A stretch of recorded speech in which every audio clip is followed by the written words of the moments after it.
Hello friends, स्वागत है आपके अपने चैनल आकाश पाठशाला में।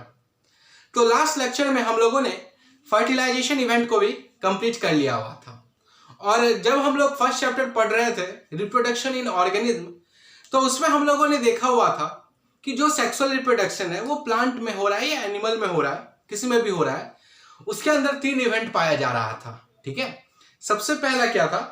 Pre fertilisation event.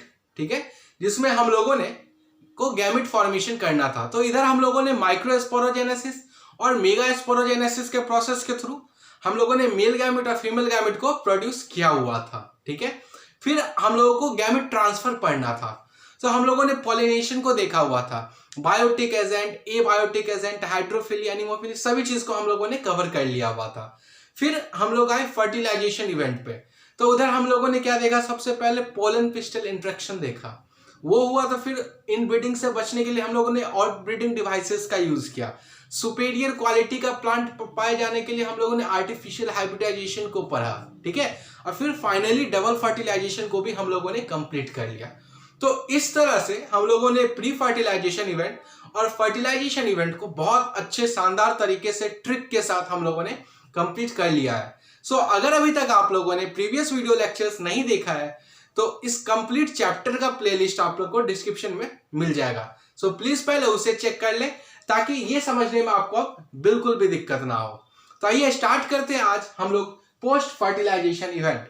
और आज जो हम लोग पढ़ने वाले हैं पोस्ट फर्टिलाइजेशन इवेंट के बारे में, सो एकदम बेसिक्स पॉइंट होंगे। ठीक है, जो कि शायद आप लोग को पता भी हो, लेकिन यहाँ पे ट्रिक के साथ बताया जाएगा ताकि आप लोग को याद करने में और आसानी हो जाए। और फिर अपने कल के लेक्चर से हम लोग देखेंगे एम्ब्रायो कैसे डेवलप हो रहा है, एंडोस्पर्म कैसे डेवलप हो रहा है वो। तो आइए स्टार्ट करते हैं हम लोग पोस्ट फर्टिलाइजेशन इवेंट। तो एकदम बेसिक से चलते हैं और सबसे पहले हम लोग पोस्ट फर्टिलाइजेशन इवेंट का मतलब जानने का कोशिश करते हैं। तो इसे हम लोगों ने कैसे समझा था?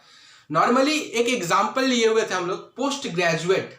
ठीक है, और पोस्ट ग्रेजुएट कब होता है? जब कोई आदमी ग्रेजुएशन कर लिया तो फिर वो आदमी पीजी करता है, पोस्ट ग्रेजुएट करता है। मतलब ग्रेजुएशन के बाद वाले कोर्स को हम लोगों ने क्या बोल दिया? Post graduate. पोस्ट मतलब बाद, यहाँ क्या लिखा? पोस्ट फर्टिलाइजेशन, मतलब फर्टिलाइजेशन के बाद वाले प्रोसेस के बारे में हम लोग पढ़ने वाले हैं आज। तो इसे हम लोग क्या बोल देते हैं? Post fertilisation event. कोई दिक्कत इस टर्म में? अगर कोई हम लोगों से पूछे कि पोस्ट फर्टिलाइजेशन इवेंट क्या होता है, तो हम लोग बड़े आसानी से बता सकते हैं कि फर्टिलाइजेशन के बाद होने वाले प्रोसेस को हम लोग क्या बोल देते हैं? पोस्ट फर्टिलाइजेशन इवेंट या प्रोसेस। कोई दिक्कत? अब जब हम लोगों ने फर्टिलाइजेशन करवाया हुआ था तो हम लोगों ने देखा हुआ था एंजियोस्पर्म के अंदर डबल फर्टिलाइजेशन हो रहा था। क्यों हो रहा था उसका रीजन भी हम लोगों ने देख लिया हुआ था। ब्रीफली जाने के लिए आप प्रीवियस वीडियोस देखें, लेकिन यहां पे भी शॉर्ट में समझा देता हूं। क्योंकि 2 बार फर्टिलाइजेशन हो रहा था। एक तो जाइगोट का फॉर्मेशन कर रहा था जब एक सेल के साथ फर्टिलाइज हो रहा था मेल गैमेट। दूसरा पोलर न्यूक्लियाई के साथ करके क्या बना रहा था? पीईएन बना रहा था, प्राइमरी एंडोस्पर्म न्यूक्लियस बना रहा था। ठीक है, तो 2 बार फर्टिलाइजेशन होने के कारण से यहाँ पे डबल फर्टिलाइजेशन हो रहा था। और जैसे ही डबल फर्टिलाइजेशन हुआ, जो सिनर्जिड्स था और जो एंटीपोडल्स था वो डिजेनरेट हो गया। तब हम लोगों के पास बचा 2 चीज, एक जाइगोट, दूसरा प्राइमरी एंडोस्पर्म सेल। ये एक एम्ब्रायो सेक का फिगर है डबल फर्टिलाइजेशन के बाद। अब हम लोग को इस लेक्चर में जो देखना है वो ये देखना है कि ये जाइगोट बाद में किस चीज में कन्वर्ट होता है। ये peri endosperm cell, sorry primary endosperm cell किस चीज में बाद में कन्वर्ट होता है, इसे हम लोग देखेंगे। तो एकदम सिंपल एग्जांपल लीजिए। आप लोग ह्यूमन सेक्सुअल रिप्रोडक्शन भी अभी पढ़िए होगा क्लास 10th में ही। अभी तो 12th का कुछ दिन के बाद स्टार्ट करेंगे हम लोग, लेकिन क्लास 10th में भी आप लोगों ने पढ़ा होगा। ये बेसिक है कि जाइगोट ही हमेशा डेवलप होकर के एम्ब्रायो बनाता है। जब हम लोगों ने एम्ब्रायोजेनेसिस पढ़ा हुआ था फर्स्ट चैप्टर में, तो हम लोगों ने देखा हुआ था कि जाइगोट ही डेवलप होकर के एम्ब्रायो बनाता है। वो मेल हो या प्लांट हो या एनिमल हो, उसमें कोई दिक्कत। तो जो यहाँ पे भी जो जाइगोट है, ठीक है, ये क्या बनाएगा? एम्ब्रायो। और जाइगोट क्या है? इसका नेचर क्या है? तो जाइगोट डिप्लॉयड नेचर का है। कैसे डिप्लॉयड नेचर का है? तो एक तो जाइगोट का आ गया, एक तो मेल गैमेट का आ गया और दूसरा क्या आ गया? फीमेल गैमेट का। तो n+n क्या हो गया? 2। तो जाइगोट क्या है? डिप्लॉयड है। तो एम्ब्रायो भी कैसा हो जाएगा? ये डिप्लॉयड हो जाएगा। कोई दिक्कत इसमें? तो यह याद होगा ही होगा, इसमें कोई ट्रिक का जरूरत भी मेरे ख्याल से नहीं है, कि जाइगोट जो है वो हमेशा एम्ब्रायो में बदलेगा, वो चाहे प्लांट हो या चाहे एनिमल हो। क्लास 8 से ही आप लोग सुनते आ रहे होंगे, ये याद होगा आप लोगों को, ठीक है। फिर दूसरे आते हैं हम लोग प्राइमरी इंडोस्पर्म न्यूक्लियस, या अभी हम लोगों ने क्या देखा है, प्राइमरी इंडोस्पर्म सेल को देखना है, ठीक है।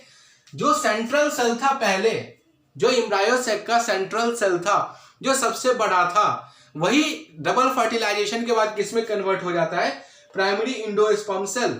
और इसका नेचर कैसा रहता है, तो ये ट्रिप्लॉइड नेचर का रहता है ना। ट्रिप्लॉइड नेचर कैसे रहता है, एक मेल गैमेट का आ गया और दो पहले से पोलर न्यूक्लियाई का पाया जा रहा है, तो टोटल कितना हो गया, 3n हो गया।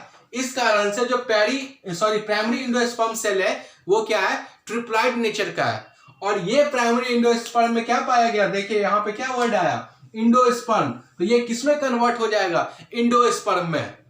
प्राइमरी इंडोस्पर्म किसमें कन्वर्ट हो जाएगा, इंडोस्पर्म सेल में। और जब प्राइमरी इंडोस्पर्म सेल 3n है तो इंडोस्पर्म क्या होगा, हमेशा 3n होगा। कैसे फॉर्म होगा वो हम लोग अगले लेक्चर में देखेंगे, कोई दिक्कत। तो अभी तक हम लोगों ने क्या देखा कि जो जाइगोट है वो एम्ब्रायो बना रहा है जिसका नेचर डिप्लॉइड है, क्योंकि जाइगोट का भी नेचर क्या था, डिप्लॉइड। और जाइगोट का नेचर डिप्लॉइड क्यों था, क्योंकि male gamete haploid, female gamete haploid, दोनों मिल करके क्या बना दिया, डिप्लॉइड। फिर हम लोगों ने देखा जो प्राइमरी इंडोस्पर्म सेल है वो इंडोस्पर्म में कन्वर्ट हो गया, और इंडोस्पर्म जो है वो ट्रिप्लॉइड नेचर का है, और प्राइमरी इंडोस्पर्म सेल भी क्या है, ट्रिप्लॉइड नेचर का है। भाई क्यों ट्रिप्लॉइड नेचर का है, क्योंकि पोलर न्यूक्लियाई हैप्लॉइड, ठीक है। तो दो पोलर न्यूक्लियाई था, 2n हो गया उधर ही, एक मेल गैमेट आया, तीनों मिलके क्या बना दिया, 3n, ट्रिप्लॉइड। तो इंडोस्पर्म क्या हो गया, ट्रिप्लॉइड। इस दोनों में कोई दिक्कत। अब आते हैं हम लोग ओवरी को देखेंगे और दूसरा ओव्यूल को देखेंगे। तो अगर जब हम लोगों ने फीमेल सेक्स ऑर्गन का स्ट्रक्चर हम लोगों ने पढ़ा हुआ था, कार्पेल का स्ट्रक्चर पढ़ा हुआ था, तो हम लोगों ने देखा हुआ था कि ओवरी है, ओवरी बाहर की तरफ है, उसके अंदर लॉक्यूल है और वहीं पे ओव्यूल पाया जा रहा था, देखा हुआ था।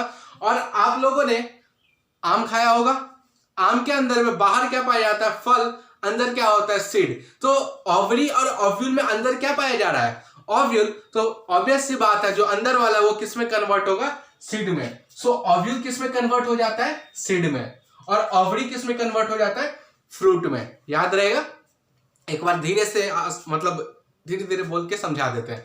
आप लोगों ने आम खाया होगा, जो बाहर क्या रहता है, फल वाला पार्ट रहता है और नीचे क्या रहता है, सीड। इसी तरह से जब आप लोगों ने प्लांट का मतलब कार्पेल का स्ट्रक्चर आप लोगों ने पढ़ा हुआ, तो बाहर क्या था, ओवरी था ओवरी। तो ओवरी जो है वो किस में कन्वर्ट हो गया, फ्रूट में, और जो बीच में ओव्यूल था वो किस में कन्वर्ट हो जाता है, सीड में। अब ये सब कैसे कैसे डेवलप होगा, ये ओवरी फ्रूट में कैसे कन्वर्ट होगा, ये ओव्यूल सीड में कैसे कन्वर्ट होगा, ये जाइगोट एम्ब्रायो में कैसे कन्वर्ट होगा, ये इंडोस्पर्म का फॉर्मेशन कैसे होगा, इन सारी चीजों को हम लोग अब एक एक करके अच्छे तरीके से समझेंगे, क्योंकि अब हम लोग का बेस हो गया पूरा क्लियर। इसमें कोई दिक्कत नहीं है कि ये ट्रिप्लॉइड क्यों हो गया, ये डिप्लॉइड क्यों हो गया, इसे सब हम लोगों ने अभी तक देख लिया। सो अगर आपको ये वीडियो लेक्चर पसंद आया हो तो प्लीज चैनल सब्सक्राइब करें, इसे अपने फ्रेंड्स के बीच में भी शेयर करें, और ऐसा ही रिलेटेड वीडियो और ट्रिक के साथ याद करने के लिए इस चैनल को सब्सक्राइब करें। आपको इसी टाइप का वीडियो इस चैनल पे मिलेगा। So thank you.